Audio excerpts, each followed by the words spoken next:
In 2014, the head of the National Council of La Raza, Janet Murguia, called President Obama the nation's deporter-in-chief. For us, this president has been the deporter-in-chief.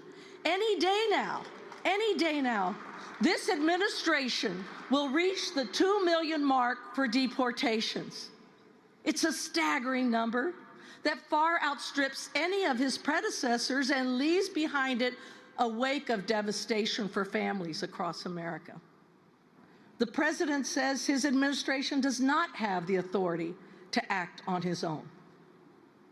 All we hear is no. No from Congress, no from the administration. But here's the thing. We won't take no for an answer. So that's the head of the National Council of La Raza, Janet Murguia, calling President Obama the nation's deporter-in-chief. And Professor Schlanger, a recent McClatchy piece was headlined, "Trump doesn't need a deportation machine. Obama's already built it." You worked for President Obama. What were your thoughts at the time, and do you feel that's a fair characterization? Well, I think that President Obama tried very hard to get Congress to sign off on comprehensive immigration reform, and that was a failed effort. And then when it became clear that that was failing, he implemented DACA. And I think DACA has been a very good step forward.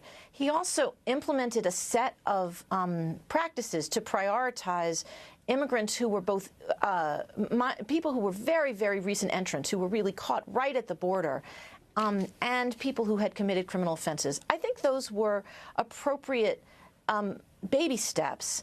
And I think that what's needed is comprehensive immigration reform. So I think that that President Obama operated within a really constrained environment and did some really good things in it. What President Trump is doing is he's taking all of the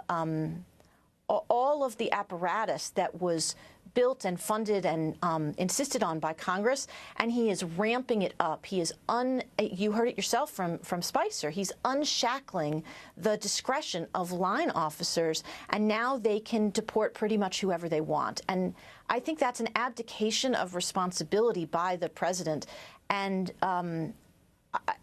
just an appalling way of running an immigration system. Yeah, you know, as much as we blame right now and are concerned of what Donald Trump is doing, the reality is that politics was a critical calculation in this thing. And the reality is that President Obama did deport more people than any American president. And also President Obama was reluctant to take action on DACA. And one of the things that we're seeing, for me, frankly, is that we had a president that we had to push for years. We were deeply involved in the fight to push for DACA, for stopping deportations, and it was the White House who was reluctant to protect many families, versus now we're seeing Donald Trump in his first month taking action to complete everything that he said. So, you know, I think it's not about placing blame on President Obama. It's about holding accountable Democrats, because at the end, this is exactly what 2016 was all about. It was about the Democratic Party, led by President Obama, who failed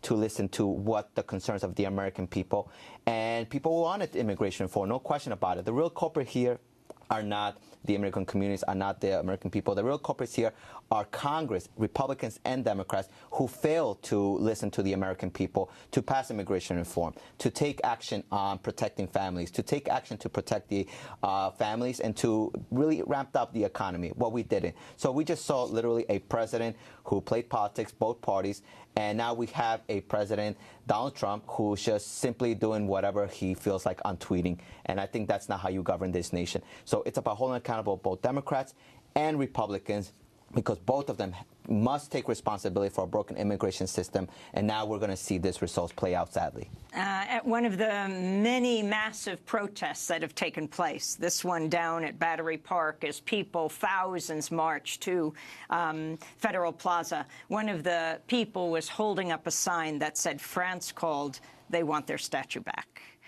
I want to thank Margot Schlanger for joining us, a professor of law at the University of Michigan Law School, and Cesar Vargas. Thanks so much for being with us, co-director of Dream Action Coalition, New York State's first openly undocumented attorney. That does it for this segment. When we come back, we go to Montgomery, Alabama, and to the Anne Frank Center here in New York. Stay with us.